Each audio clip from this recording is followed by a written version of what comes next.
So now in 1969, you had this conversation with Elton Rule, and despite his pleas, you left ABC. And what did you do after ABC? I wanted to move to California because I wanted to get closer to the production business, learn more about actually producing movies, producing television shows, really, and seeing how they were made, what is involved in actually producing one, which I had never really gotten that close to, because I thought, I want to be a producer. I want to be a producer. I better learn how to produce. And John Mitchell, my old friend John Mitchell, and I had breakfast one morning, and he said to me, I'm going to replace the man who's running Screen Gems, which was Columbia Pictures Television, and I want this kind of a guy, and blah, blah, blah, blah, blah, and who do you think I should get? I said, I think you should get me. He said, you think I should get you? I said, yeah. He said, would you do it? I said, yeah, I'd love to do it. He went, oh, okay. We then went with the lawyers to negotiate.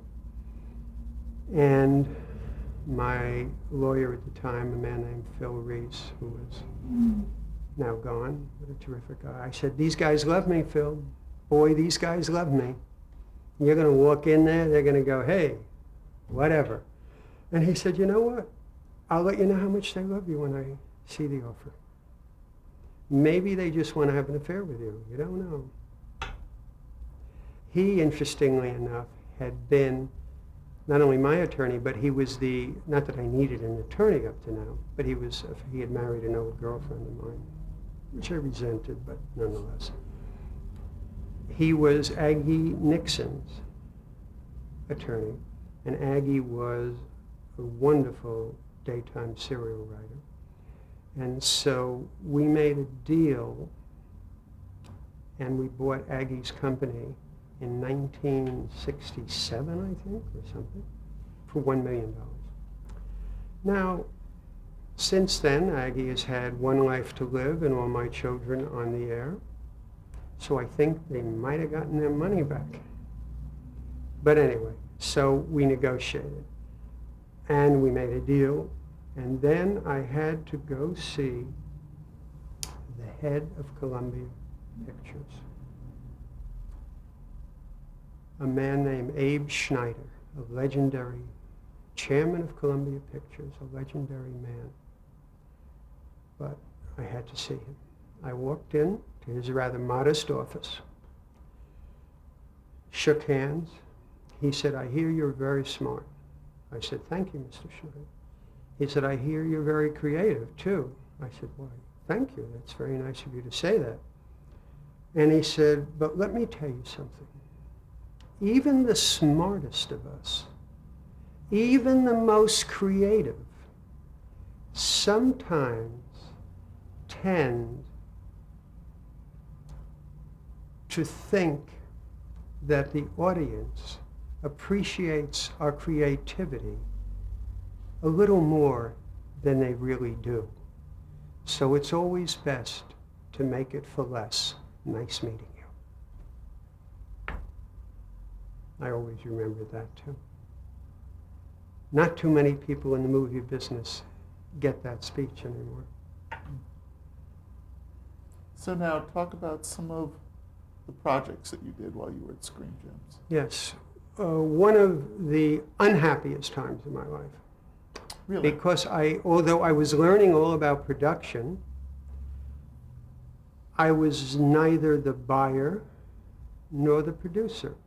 My function, I figured out, was basically we had a lot of people under contract, writers, producers, who would come to me with ideas, and I would try to sell them to the networks. That was not a good job for me. I didn't enjoy it. I was nothing. I was just kind of a conduit. But we did some fun projects. We did The Partridge Family. Talk which was about a lot of that. fun. How that came about. I think it was Bern Slade, the writer, who usually everything he wrote got made, everything he got made got put on the air. It didn't always work because he walked away from them, but I think it was his idea, and perhaps Bob Claver, who was a producer, his idea. And I thought it was a great idea. Sold the idea to ABC. Now, had it been cast when you sold it to ABC? No, just the idea. Get the money for Byrne to write a script. And he wrote a script, and they liked the script. Then we went and started casting it. And we interviewed all these kids, and the producers did, and then Shirley Jones, and put it together. And I thought the pilot was terrific, and so did the network. And then the funny thing was, the guy doing the music, Wes Farrell,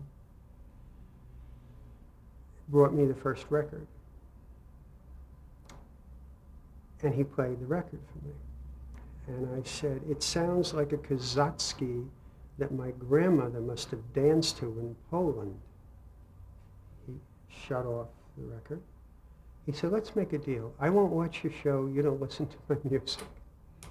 Because the song was I Think I Love You, which sold about 7 million records. So that was the deal Wes and I made, and it worked out fine for both of us. Years later, he would claim that the music made the show. I would claim that the show made the music. Whatever, it was a hit. But the most fun I had there, the only real fun I had there, was a movie for television called Brian's Song. We did some other movies for television, but Brian's Song was one of the more special projects in my whole life. Talk about Brian's Song. I was on a plane coming back from New York or Chicago, and I was reading the Look magazine. There were 3 big magazines, Look, Life, and the Saturday Evening Post. I was reading Look. And being a sports person, I was reading a story called I Am Third. It was excerpts from his book by Gale Sayers, the famous player for the Chicago Bears. I didn't realize it, but the stewardess came over and said, are you okay? I said, yeah. She said, well, you're crying.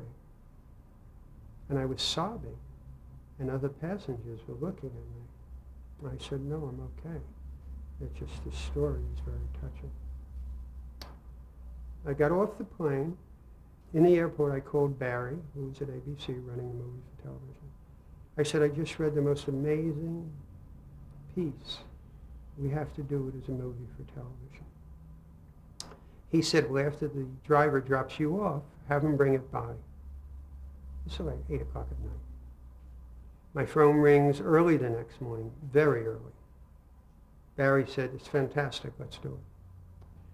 But that's also the way the business used to be, not that way anymore. Very few people can do that, have the access, have the passion to do that. And we started doing Brian's Song. There was a young writer at Screen Gems named William Blinn, who I thought was a fantastic writer, but he had not, he'd written some Here Come the Brides, another one of my failed ABC shows. But I thought he was terrific. And so I gave him the task. Paul Witt, who was an associate producer on several things, who was under contract to Screen Gems, would be the producer. I don't think he had ever produced anything of anything. And Tony Thomas, Marlowe's brother, who was working at Screen Gems for Paul, would be his associate producer, the first thing he would ever be associate producer. It's obviously many years before with Thomas. Yes, but that's where they met, which is a whole other story. But anyway, the script came in, it was wonderful. Barry immediately approved going to film on it. Burt Reynolds wanted to do it. Burt was a big movie star, and he wanted to do the movie for television. And I remember Paul saying to me, I know he's a big movie star, but when he dies, are we going to cry? And I don't think so. Very bold statement for a young man. So we cast Jimmy Kahn, who told me he played football at Michigan State. I thought 150s maybe, and Lou Gossett. And the week before we were supposed to start shooting, Lou Gossett was practicing football, tore his Achilles tendon. I had to go see him in a hospital and say, Lou, I'm so sorry. We can't wait, we get $375,000 and we're already spending money. We're going to Chicago to be in the Bears camp. And he understood, and then so I went to Billy D. Williams and said, Billy, we're already over budget. We haven't even begun. There's not a lot of money here. He said, I'll do it for nothing because I know what this is going to do. So we shot Brian's song. And there were so many funny things that happened. I made them go on location to shoot. Our production guy was saying, we're getting $375,000. We're going to the Bears training camp. What difference does it make what lunchroom we shoot in? We can do it here. I said, but it's not the Bears. But Jimmy Kahn, the Bears used to rib the hell out of him. The first time he came on the field, Dick Butkus, the old world linebacker, said to Kahn, he pointed to his legs, and he said to him, the last time I saw legs like that, they had messages taped to them, and so on. But they loved him, and they loved the guys, and it was just a great, great time. The dailies were fantastic, and we go to see the rough cut. And we're sitting there, and the rough cut doesn't work. And I'm sweating. How can this happen? The script was great, the dailies were great, it doesn't work. The lights come on. Nobody speaks because we all felt that it didn't work. Bill Blinn said, I think I know what's wrong, give me 2 days. Give you 2 days? Well, how can you shoot in 2 days? Don't have to shoot. Just give me 2 days. He and Paul and Tony go off. I think, what the hell are they going to do? 2 days later, we go to the screening. They hadn't changed 1 foot of film. What they had gotten was Bill wrote narration over the beginning of the movie and the end of the movie. Not 1 foot had been changed. And what you hear is Jack Warden's voice. This is a story about 2 men. One a black man from Chicago, the other a white man from North Carolina. Tells a little about him, and you see the opening of the movie, and Brian Piccolo, Kahn, is ridden up to the practice field, and a ball gets loose and rolls over, and he picks up the football as Gale Sayers comes over to him. And the narration says, I hope I don't break up, because I still do. Ernest Hemingway once wrote that all true stories end in death. This is a true story. And he says, hi, I'm Gale Sayers. I mean, even now, we sat there. Same movie, foot for foot. And at the end, he said, Brian Piccolo died of cancer at the age of 26, but when people talk about him, they don't talk about how he died, but how he lived, how he did live. Taught me an amazing lesson. How you frame film for an audience is so important. Because not 1 foot had been changed. Just a voice telling you what you were going to see. Amazing, just amazing. And how was it received?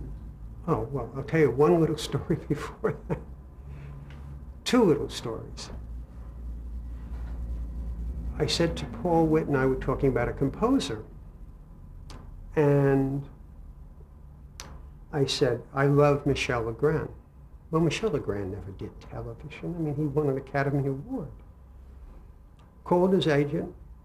Yeah, he might be interested, depending on it.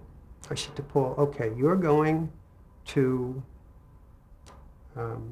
Paris on a one-way ticket with a taped black and white rough cut in those days of Brian's song, and you're going to get Michel Legrand to do it. However, then I'll send you the return ticket, otherwise you'll stay in Paris. I was teasing him, of course. But I said I had seen Love Story, and I forget the name of the composer for Love Story. I forget his name. It'll come to me. I loved what he had written. I said, and you tell Michel Legrand that's the kind of score we want. He said, you can't tell Michel Legrand the kind of score you want. He's a brilliant musician. He'll write what he wants. I said, no, he won't. Paul calls me. He said, Michel saw it. He said, we're going out to dinner. But what he said was, I want to do it because I don't know anything about football, but this is a love story between two men. That I know. I said, okay, just tell him. I forget what the guy's name was who did Love Story. Let's say it was John Smith, whatever. You're going to tell him the kind of score we want. I don't know how to tell him, but you have to tell him. Paul called me later at his hotel drunk and said to me, I had a lot of wine. I didn't know how to say this to Michel Legrand. And finally I said to him, my boss, who's not a sensitive man, ready? I was the bad guy. Wants you to know that he wants you to do the score the same way as Love Story. I hope you're not offended. He said, no, he is one of my best pupils.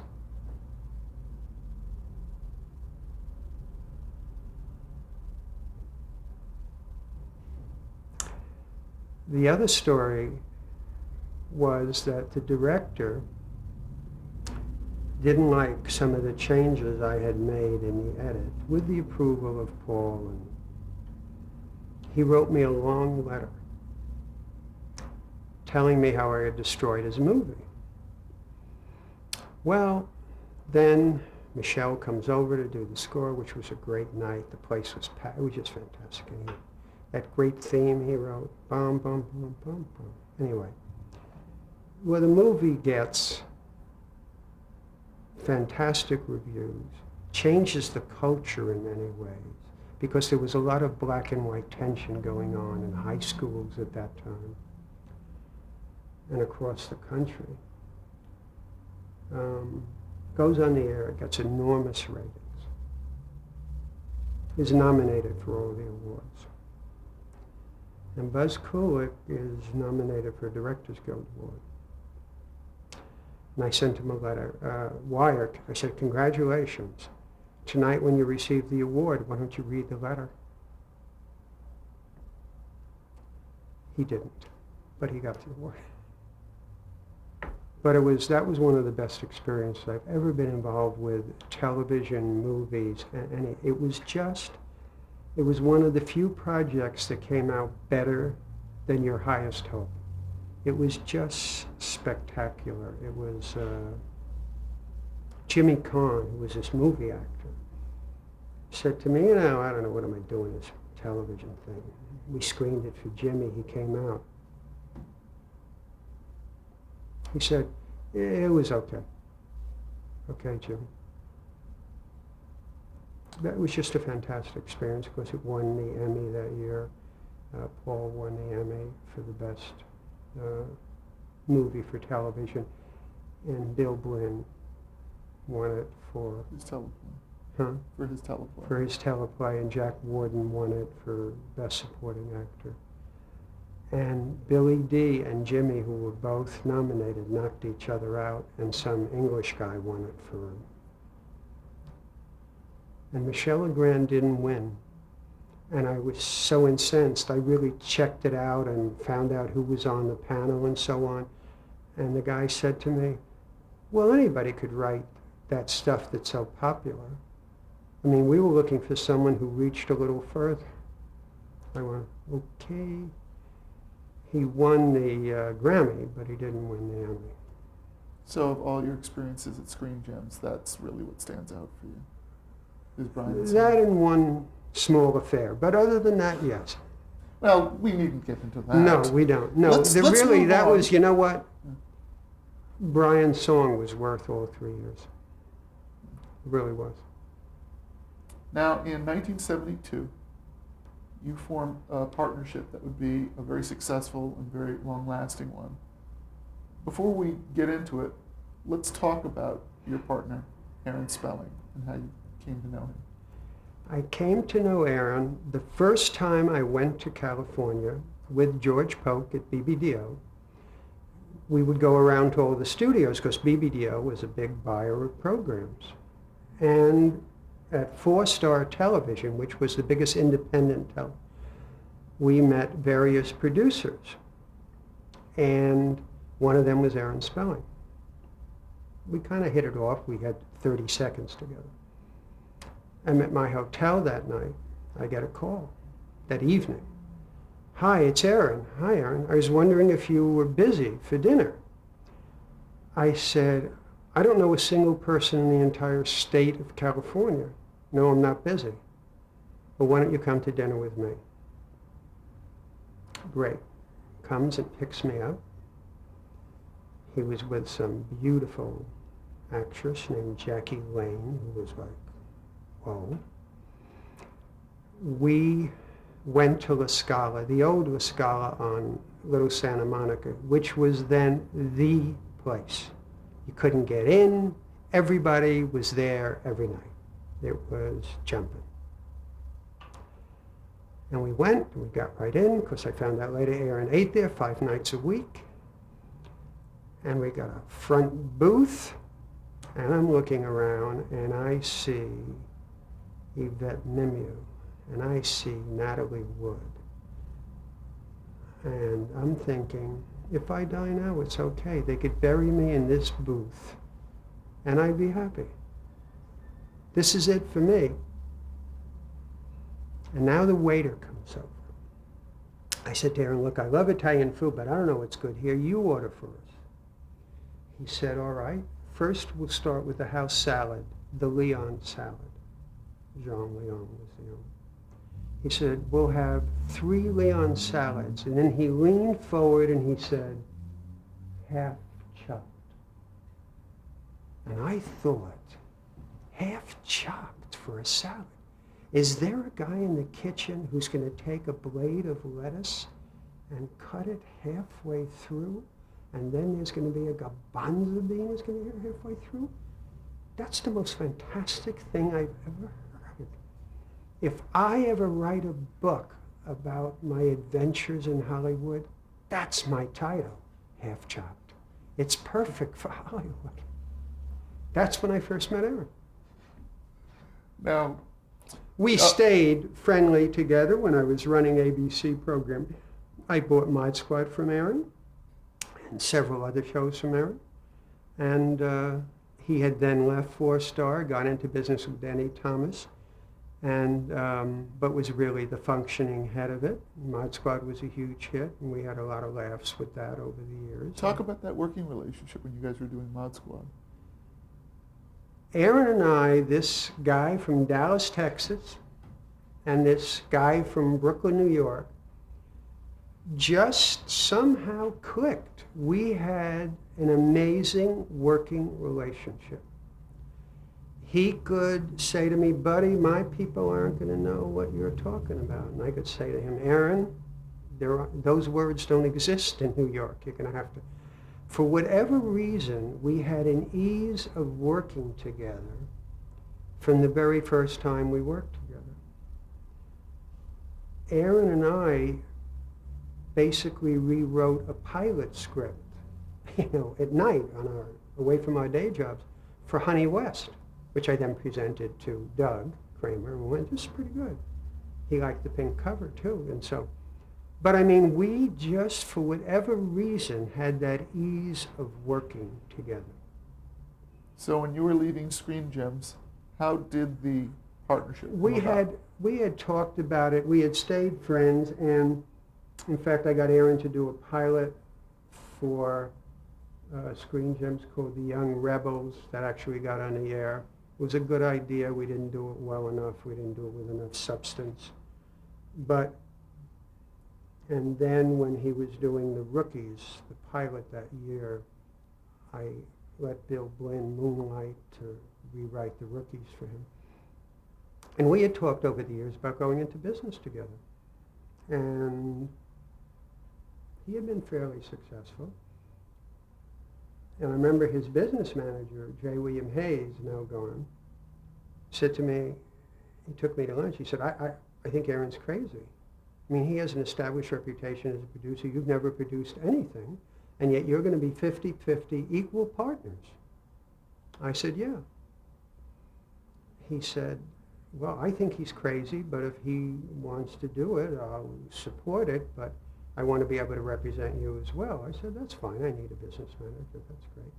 I said, and Bill, just get out your pad and pen and keep track of the money. But we had this, as I said, we could talk in shorthand to one another about stuff, the Mod Squad, the other projects we did. And did you have differing, complementary, or similar skill sets, did you find, as producers? Complementary, I would say. He was a very knowledgeable producer. I was just beginning. But I had certain skills from knowing how to make shows work, because I know what worked in shows. I could help shape the show. I was always a good script editor. He was actually a writer, and he was a good script editor. We complemented each other. It was just one of those rare things, and we didn't always agree, but we got along extremely well. We also decided, for some reason, that studios wanted to sign us. And we said, no, we're going to have enough trouble just talking to the network and listening to them. We don't want to listen to you before we even get to the network. We're going to be independent. Bill Hayes said, how can you be an independent? Where are you going to get the money from? We're going to just be independent, and we're going to get the money from the network, and we're going to do it. Between us, we had $10,000 in the bank. Between us, when we started our own production company. But it was very good training, because since we didn't know any better, we thought if you made a deal with the network and you get a license fee, that's what you made the show for. Why wouldn't it be? Who was going to put in the other money? Not us. The only backup we had was that we gave ourselves an executive producer fee for the both of us of $15,000 an episode, $7,500 each. If we went over budget, we could use that $15,000. What we realized later on was, if the first week the Rookies had sold, and that was going to be our first series, if it had rained the first week, we'd have been out of business. We couldn't cover 2 days of shooting. We couldn't. But sometimes, God blesses those who don't know better. We didn't know better, and we used to have these meetings, and it was a great learning experience, because when it's your money and somebody says you have $350,000 to make this episode, you know what? You make it for $350,000. And nobody ever accused us of stinting on production. Our shows looked as good as anybody else's, if not better. But we just had to work a whole lot harder, because we didn't have any backup. We didn't have people throwing money at us. It was our money. Let's break tape there.